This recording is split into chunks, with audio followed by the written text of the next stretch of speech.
Oi, Foster. Olá, Alexia. Você sabe o que é passar perrengue? Passar perrengue? É, Sim, eu sei, porque seu pai fica o dia inteiro olhando no Instagram esse negócio de perrengue chique. sim, mas passar perrengue, principalmente em uma língua estrangeira, é um horror, é um saco, né? É meio tipo pagar mico. É, exatamente. Não é nem pagar mico. É passar perrengue, passar por problema mesmo. E você pode evitar isso, né? Você pode evitar isso. Se você quiser ir viajar e não tá tão bem assim no inglês, o que você faz? Você pode treinar um pouquinho antes. Você pode escutar muito inglês no microrádio, se preparar totalmente para isso, mas você tem que praticar falando. E você pode praticar falando com Cambly. Vá lá na plataforma, no inglês.com não, no Cambly.com ou no aplicativo do Cambly no seu celular e coloca Inglês no Micro Podcast como código e desse jeito você ganha uma aula de graça. E desse jeito você não vai passar perrengue na sua futura viagem. Sem perrengues, sem micos. Sem perrengue, happy life. Hashtag. Não sei. Tá bom. Let's get on with the show. Hey guys, and welcome to another episode of Inglês no Microrádio. Another episode just with me, unfortunately. Next week, Alexia will be back, and everyone, including myself, will be much happier.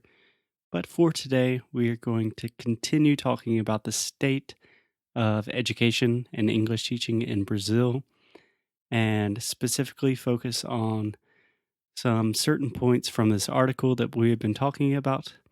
So I believe 2 days ago, we were going to talk about the point in the article, 6 reasons why Brazilians do not speak English properly, where the author says that the Brazilian mindset for learning English is out of date.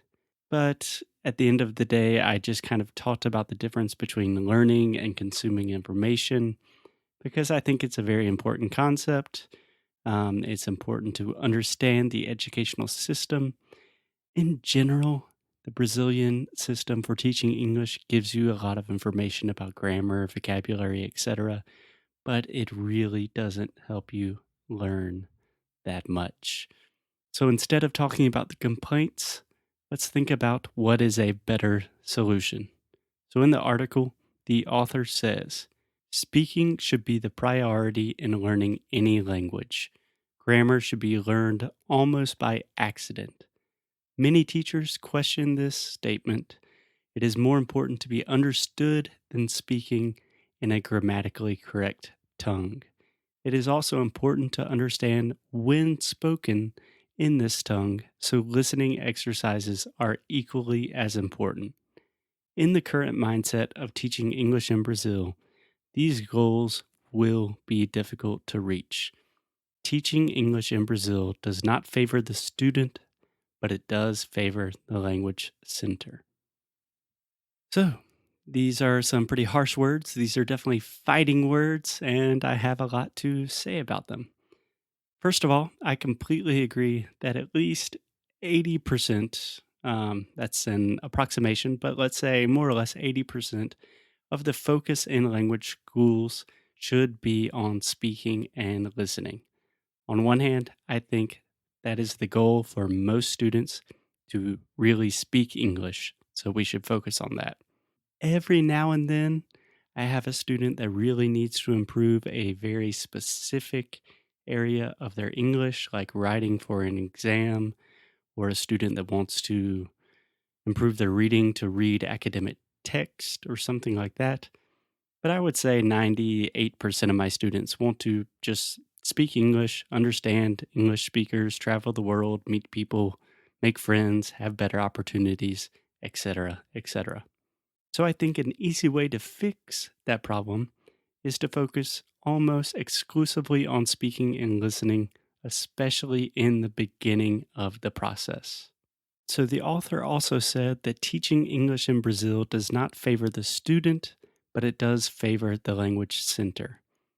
And I hate to do this. I really hate to talk a lot of shit about big corporations and sound like a communist trying to fight the evil corporation because that's really not my thing. It's not my place, but I really have to admit that I agree with this. I think one of the big reasons that language schools do not focus on speaking and listening, but they do focus a lot on grammar and reading and writing, is because it's a lot easier. It's easier to teach, it's easier to learn, it's easier to measure. For example, if you have an exam on the simple past tense, I could easily teach you some rules and give you some examples. In like 1 hour, you could probably get a good score on your exam. So, this is really good for the language school because you do not need to be extremely qualified. You don't need to have patient, dynamic teachers to teach grammar and vocabulary.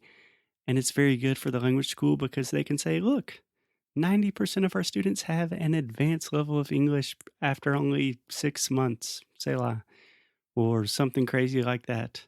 But what they're really saying is a lot of our students can pass English exams with a pretty good score. So, just to summarize here, the goal for most people is to learn how to really speak English and understand native speakers. Unfortunately, the goal for most language centers is to make money and to help students pass exams.